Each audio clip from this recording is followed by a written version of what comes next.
Friends, இன்றைக்கி ஒரு சிப்ரானிக் 2.1 home theatre வந்திருக்கு. இதில் என்ன ஃபால்ட்டு அப்படின்னா, பென்ட்ரைவ் போட்டோம்னா கனெக்ட் ஆகலை. அதுதான் இதில் பிரச்சனை. பென்ட்ரைவ் நம்ம இன்சர்ட் பண்ணிட்டோம், ஆனால் எஃப்எம்லேயே இருக்குது. இதான் இதில் ப்ராப்ளம்.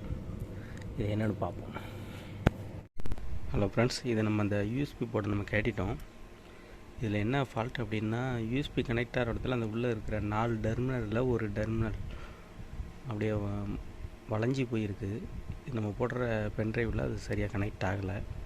இப்போ இதுக்கு நம்ம இந்த யூஎஸ்பி ஜாக்கை தான் நம்ம மாற்றி ஆகணும். யூஎஸ்பி ஜாக்கை மாற்றிடுவோம். மாற்றிட்டு இது ரீடிங் ஆகுதா அப்படிங்கிறத செக் பண்ணுவோம். ஹலோ ஃப்ரெண்ட்ஸ், இப்போ நம்ம இந்த யூஎஸ்பி ஜாக்கை மாற்றியாச்சு.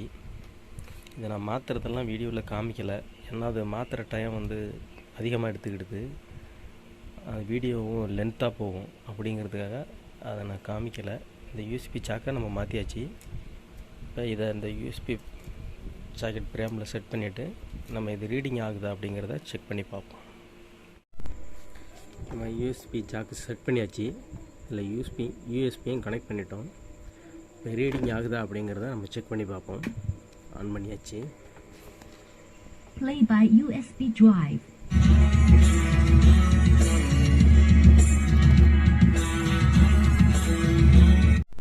ஹலோ ஃப்ரெண்ட்ஸ், இந்த வீடியோ பிடிச்சிருந்தால் லைக் பண்ணுங்கள், ஷேர் பண்ணுங்கள், கமெண்ட் பண்ணுங்கள்.